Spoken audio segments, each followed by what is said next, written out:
नमस्कार। खटाना बुलेटिन में आप सबका हार्दिक स्वागत है।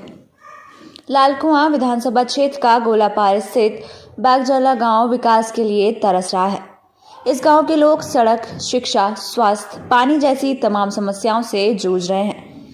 वहीं सरकार के खिलाफ लोगों में काफी रोष देखने को भी मिल रहा है। इधर विधानसभा क्षेत्र के वरिष्ठ कांग्रेस नेता इंद्रपाल आर्य ने प्रदेश की भाजपा पर बागजाला गांव में विकास कार्यों की अनदेखी तथा भेदभाव का आरोप लगाया है। यहां अपने आवास पर आयोजित प्रेस वार्ता में विधानसभा क्षेत्र के वरिष्ठ कांग्रेस नेता इंद्रपाल आर्य ने प्रदेश की धामी सरकार को घेरते हुए कहा कि सरकार लाख दावा कर रही है कि प्रदेश के सभी ग्रामीण क्षेत्रों में विकास कार्य तेजी से हो रहे हैं, लेकिन जमीनी हकीकत कुछ और ही है। उन्होंने कहा कि लालकुआं विधानसभा क्षेत्र का बागजाला गांव बीते लंबे समय से विकास के लिए तरस रहा है। उन्होंने कहा कि लगभग 4000 से ऊपर आबादी होने के बाद भी यह गांव विकास से अछूता है। उन्होंने कहा कि यहां गांव अनुसूचित जाति समाज के लोगों का विधानसभा में बड़ा गांव है, इसलिए गांव को मूलभूत सुविधाओं से दूर रखा जा रहा है। उन्होंने भाजपा सरकार पर भेदभाव का आरोप लगाते हुए कहा कि सन 2019 में भाजपा सरकार ने गांव को पंचायती राज से बाहर कर दिया, जिस कारण गांव के लोग त्रिस्तरीय पंचायत चुनाव में मतदान नहीं कर सकते हैं। उन्होंने कहा कि गांव के लोग लंबे समय से गांव को राजस्व गांव बनाने की मांग कर रहे हैं। इस गोलापार क्षेत्र का बहुत बड़ा क्षेत्र एक ये वन क्षेत्र भी है। इसे वन क्षेत्र है करके 2019 में बोर्ड भी काट दिए गए।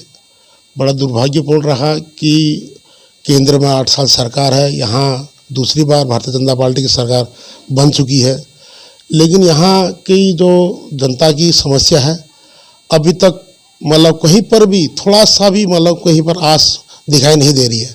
सारी बदहाल की ज़िंदगी पूरा गांव काट रहा है। ना स्वास्थ्य की सुविधा यहाँ और काफ़ी दूर जाना पड़ता है, ना शिक्षा का।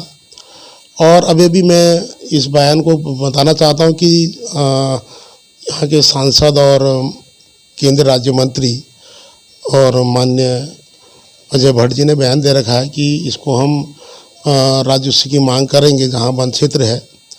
लेकिन मैं ये कहना चाहता हूँ कि तो समय इस सरकार को हो गए हैं, कहीं पर नाम नहीं लिया गया, केवल वोट बैंक के हिसाब से ही हमें इस्तेमाल किया गया, जनता को लुभाया गया। लेकिन ये भी जनता का इसलिए लुभाने का काम है, ये आने वाले चुनाव का स्टैंड माना जाता है। अगर उसी क्षेत्र वन क्षेत्र कह करके एक बागजाला भी है, इसका नाम कहीं पर नहीं लिया गया। और मैं तो पहले ये कहूँगा माननीय अजय भट्ट जी से कि पहले हमें वोट डालने का अधिकार तो दीजिए तीर्थी पंचायत चुनाव में, और अगर आप इनको राजस्व की मांग करते हैं, अगर राजस्व अगर करवाते हैं तो बहुत बड़ी बात है, आपको बधाई है। लेकिन जैसी स्थिति है हम जानते हैं और किस तरीके से जनता त्रस्त है। और मैं ये भी कहना चाहता हूँ कि ये तो भारतीय जनता पार्टी का एक अपना चुनाव फंडा है और करने और करनी में बहुत अंतर है, और इसमें कुछ दिखाई नहीं देता है। लेकिन फिर से एक नया चुनाव आ रहा है तो उसमें लुभाने की बात हो रही है बस। वहीं केंद्र और राज्य में भाजपा की सरकार होने के बावजूद बागजाला गांव की ओर कोई ध्यान नहीं दिया जा रहा है। उन्होंने क्षेत्रीय सांसद एवं केंद्रीय रक्षा राज्य मंत्री अजय भट्ट द्वारा वन क्षेत्रों में बसे गांव को राजस्व गांव बनाने के लिए दिए केंद्रीय मंत्री को ज्ञापन पर नाराजगी जाहिर करते हुए कहा कि सांसद अजय भट्ट द्वारा बागजाला गांव का नाम नहीं दिया गया, जो यहां दिखाता है कि उन्हें बागजाला से कोई लेना देना नहीं है। उन्होंने सांसद द्वारा दिए गए ज्ञापन को चुनावी स्टैंडर्ड बताया है।